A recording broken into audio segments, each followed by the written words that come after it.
பங்குச்சந்தை முறைகேடு குறித்து ராகுல் புகார் தெரிவித்த நிலையில் அதிகார பலமோ பணபலமோ இருந்தால் பங்குச்சந்தையின் ஏற்ற இறக்கத்தை மாற்றி அமைக்க முடியும் என பங்குச்சந்தை நிபுணர் சுந்தர் தெரிவித்துள்ளார். அவருடன் நமது செய்தியாளர் ரேவதி நடத்திய கலந்துரையாடலை தற்போது பார்க்கலாம். வீழ்ச்சி ஏற்பட்டிருக்கக்கூடிய நிலையில் காங்கிரஸ் மூத்த தலைவராக இருக்கக்கூடிய ராகுல் காந்தி மோசடி ஏற்பட்டிருப்பதாகவும் பங்குச்சந்தையில் இதற்கு காரணமானவர்களுக்கு நாடாளுமன்ற கூட்டுக்குழு நடவடிக்கை எடுக்க வேண்டும் என்றும் தெரிவித்திருக்கிறார். இது குறித்து பங்குச்சந்தை நிபுணராக இருக்கக்கூடிய PR சுந்தர் நம்மிடையே இருக்கிறார். பங்குச்சந்தை குறித்த இந்த பிரச்சனைகள் குறித்த என்னென்ன விஷயங்கள் இருக்கின்றன என்பது குறித்து கேட்டு தெரிந்து கொள்ளலாம். சார் வணக்கம். இப்போ பங்குச்சந்தை பொறுத்த வரைக்கும் ஒரு நாட்டுக்கு எந்த அளவுக்கு முக்கியம் அப்படின்றது ஒரு கேள்வியா இருக்கு. அதை ஃபர்ஸ்ட் தெளிவாக சொல்லுங்க. பங்குச்சந்தைகள் வந்து ஒரு நாட்டினுடைய பேக் போன் அப்படின்னு சொல்லலாம். தொழிலதிபர்கள் வந்து பங்குச்சந்தையில் பணம் திரட்டினா தான் அவங்களால மிகப்பெரிய தொழில் நடத்த முடியும். அதனால் நிறைய பேருக்கு வேலைவாய்ப்பு உருவாகும். அதனால் ஒரு நாடு முன்னுக்கு வரணும்னா கண்டிப்பாக ஒரு நல்ல ஆரோக்கியமான சூழ்நிலை உள்ள ஒரு பங்குச்சந்தை கண்டிப்பாக அவசியமாகிறது. பொறுப்பில் இருக்கிற ஒரு முக்கியமான ஒருத்தர் சொல்லும் பொழுது நிச்சயமாக அந்த பங்குச்சந்தையில் முதலீடு செய்து வழக்கமாக இருக்கும். இந்த மாதிரி அவங்க பண்ணது ஒரு மோசடி அப்படின்னு ராகுல் காந்தி குற்றச்சாட்டு வைக்கிறார். இது நிச்சயமாகவே மோசடியாக எடுத்துக்கொள்ளப்படுமா? இது எந்த அளவுக்கு மோசடியாக சொல்லப்படலாம்? இது மோசடியா இல்லையான்னு என்னால் சொல்ல முடியும். ஆனால் கண்டிப்பாக இது தவறு அப்படிங்கிறத மட்டும் சொல்ல முடியும். பொதுவாக வந்து பங்குச்சந்தைகள் வந்து ஒரு மிகப்பெரிய அளவில் சரிவை கண்டுக்கும்போது அது நாட்டுக்கு நல்லது இல்லை அப்படின்றதுனால அந்த நாட்டு தலைவர்கள் வந்து பொதுவாக வந்து இந்த பெரிய சரிவெல்லாம் கொஞ்சம் நல்லா சரியாயிடும் அப்படின்னு ஒரு பாசிட்டிவாக பேசுவாங்க. சிதம்பரம் ஃபைனான்ஸ் மினிஸ்டர் இருந்தப்போ அந்த மாதிரி நிறைய தடவை பேசியிருக்கிறாரு. ஆனால் பிஜேபி ஆட்சியில் வந்து யாருமே இது வரைக்கும் பங்குச்சந்தை பற்றி பேசுனது கிடையாது. அது நம்பர் 1.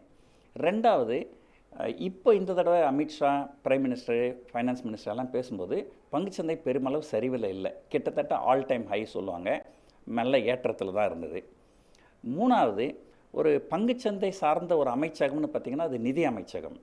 அதனால் ஏதாவது பங்குச்சந்தை பற்றி பேசுகிறதா கூட ஒரு நிதி அமைச்சர் தான் பேசியிருக்கணும்.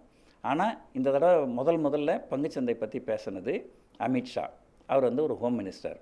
ஹோம் மினிஸ்டருக்கும் பங்குச்சந்தைக்கும் என்ன சம்மந்தம்?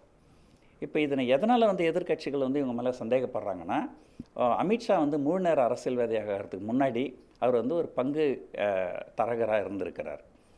ஸோ பங்குச்சந்தைகள் வந்து ஜூன் 4ஆம் தேதி கண்டிப்பாக வந்து மேல் நோக்கி போகும் அப்படின்னு சொல்கிறது வந்து எனக்கு தெரிஞ்சு மாடல் கோட் ஆஃப் கண்டக்ட்லேயே இது வந்து தவறு தான்.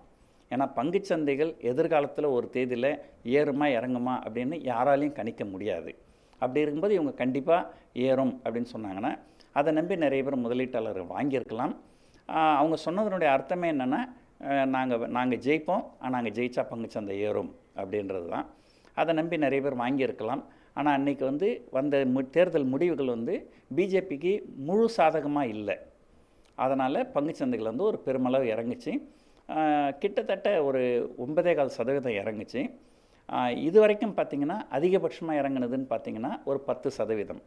10% இறங்கும்போது ஸ்டாக் எக்ஸ்சேஞ்சை வந்து க்ளோஸ் பண்ணிவிடுவாங்க. இது வந்து நம்முடைய இந்திய பங்குச்சந்தை வரலாற்றில் 2 தடவை தான் இந்த மாதிரி நடந்திருக்கு. ஒரு தடவை வந்து 2008 லீமன் பிரதர் கொலாப்ஸ் சமயத்திலையும், இன்னொரு தடவை வந்து கொரோனா வைரஸ் சமயத்திலையும். அந்த கொரோனா வைரஸ் சமயத்தில் ஆட்சியில் இருந்தது பிஜேபி. அப்போ கூட இவங்க வந்து எந்த தலைவருமே வந்து பங்குச்சந்தையை பற்றி பேசலை.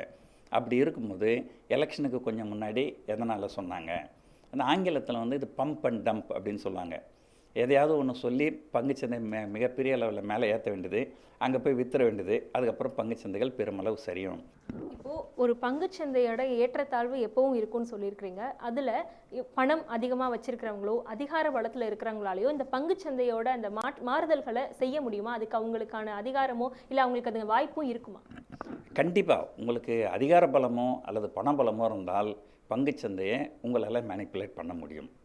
ஸோ அதுதான் வந்து ராகுல் காந்தி வைக்கிற முக்கியமான குற்றச்சாட்டு. வரக்கூடிய நாட்கள்லையும் பிரச்சனைகள் வருமா? இதே அளவுக்கு அதிகப்படியான ஏற்றம், அதிகப்படியான இறக்கம், உடனடியாக மாறுதல், கூட்டணி ஆட்சி தான் அமைய போகுது. ஸோ இந்த மாதிரி பிரச்சனைகள் தொடர்ந்து வருமா? அவங்கெல்லாம் என்ன மாதிரியான விஷயங்களை மனதில் வச்சுக்கிட்டு இந்த முதலீடுகளை செய்யணும் அப்படின்னு ஒரு பங்குச்சந்தை நிபுணராக நீங்கள் அவங்களுக்கு என்ன அறிவுறுத்தல் கொடுப்பீங்க?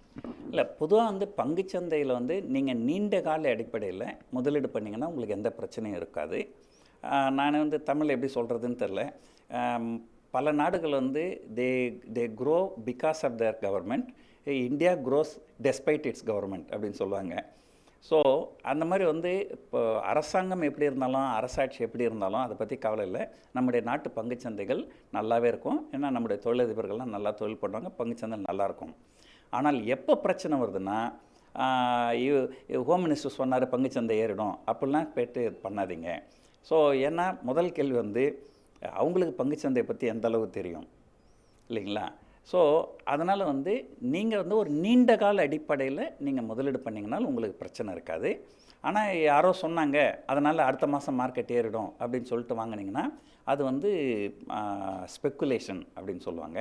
ஸோ நீங்கள் இன்வெஸ்டராக இருங்க, முதலீட்டாளராக இருங்க, ஆனால் யூக பேரம், ஸ்பெக்குலேஷன் அந்த மாதிரி இருக்காதுங்கன்றது தான் என்னுடைய அறிவுரை.